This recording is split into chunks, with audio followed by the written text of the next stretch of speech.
আসসালামু আলাইকুম, সবাইকে স্বাগতম। রমজান মাস উপলক্ষে আমরা নিয়ে এসেছি দারুণ একটি রেসিপি, বিফ সাসলিক, যেটা ইফতারিতে সবার কাছে খুবই জনপ্রিয়।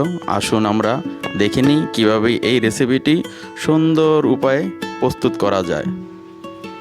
এর জন্য আমরা নিয়েছি 500 গ্রামের মতন হাড্ডি ছাড়া গোস্ত, যা ছোট ছোট করে পিস করে নিয়েছি। তারপরে সাথে দিয়ে দিলাম 1 চা চামচ আদা বাটা, 1 চা চামচ রসুন বাটা এবং 1 চা চামচের মতন গোলমরিচের গুঁড়ো এবং 1 চা চামচ সয়া সস, দিয়ে দিলাম 1 চা চামচের মতন ভিনেগার।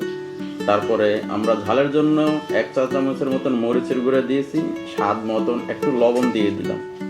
এখন আমরা এটাকে সুন্দর করে মাখিয়ে ভালো করে মাখাবো। তারপরে এটা সুন্দর করে এটাকে 30 মিনিটের মতন আমরা ঢাকনা দিয়ে রেখে দেব।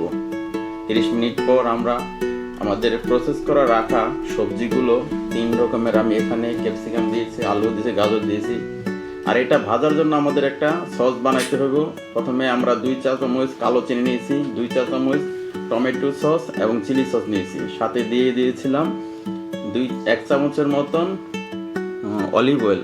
তারপর সুন্দর করে এটা মাখিয়ে নিয়েছি। আমরা যখন এটা সাসলিকটা ভাজবো, এটার উপর দিয়ে একটু একটু করে ব্রাশ কিংবা চামচ দিয়ে মাখিয়ে নিব, তাহলে আমাদের সাসলিকটা খুবই মজা হবে। আমাদের 30 মিনিট পার হয়ে গেছে। এখন আমরা এটাকে সবজির সাথে মাংসগুলোর ভালো করে একটু মাখিয়ে নিব, তাহলে আমাদের সবজিগুলো মশলাটা কিছু কিছু লাগবে, আমাদের সাসলিকটা খেতে একটু টেস্ট হবে। আমরা এখন কাঠিটাকে আমরা 20 মিনিটের ধুয়ে পানিতে ভিজিয়ে রেখেছিলাম। তারপরে কাঠির মধ্যে এখন পর্যায়ক্রমে সবগুলো সবজি এবং গোস্ত দিয়ে আমরা সাজিয়ে নিব। আমরা সাবধানে সাজাইব। কাঠের মাথা একটু যেহেতু একটু ধারালো, হাতে অনেক ধরনের আঘাত লাগতে পারে। আমাদের সাসলিকগুলো আমরা সুন্দর করে সাজিয়ে নিচ্ছি। সবগুলো সবজি এক এক করে প্রত্যেকটা কাঠিতে দিব। আমরা প্রথমে আমরা ক্যাপসিকাম, দুই পাশে ক্যাপসিকাম, যেহেতু একটু শক্ত সবজি, তার জন্য দুই পাশে ক্যাপসিকাম দিয়ে মাঝখানে অন্য ধরনের সবজি দিয়ে আমরা 4টা সাসলিক বানিয়েছি। এখন আমরা একটা ফ্রাই প্যানের মধ্যে অলিভ অয়েল দিয়ে এগুলো ভেজে নেব। এখানে সয়াবিন তেল দিয়ে ভাজা যাবে, কোনো সমস্যা নেই। হালকা আগুনে ভাজবো, চুলার তাপমাত্রা খুব বেশি দিব না, তাহলে এটা পুড়ে যাওয়ার সম্ভাবনা থাকে। আমরা প্রায় 15 থেকে 20 মিনিটের মতন এটাকে খুব যত্ন সহকারে ভেজে নেব।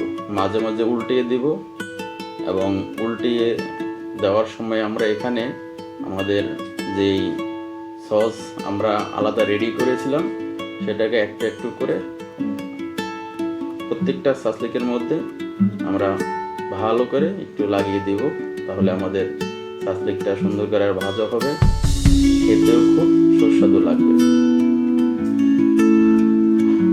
আমরা লক্ষ্য রাখবো যেন আমাদের আগুনের তাপমাত্রা খুব বেশি না হয়।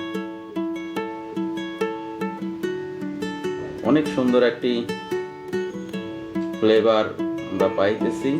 ইনশাল্লাহ আমাদের সাসলিকটা খেতে খুবই সুস্বাদু হবে।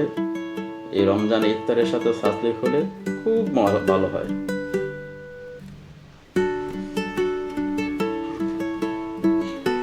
আমরা লক্ষ্য রাখবো অবশ্যই সাসলিক উল্টিয়ে দেওয়ার সময় সসটা আমরা এর গায়ে ভরিয়ে দেব। আমাদের সাসলিক পরিবেশন করার জন্য প্রস্তুত। আমাদের চ্যানেলটি যদি ভালো লাগে সাবস্ক্রাইব করবেন, আমাদের সাথে থাকবেন। অনেক অনেক ধন্যবাদ।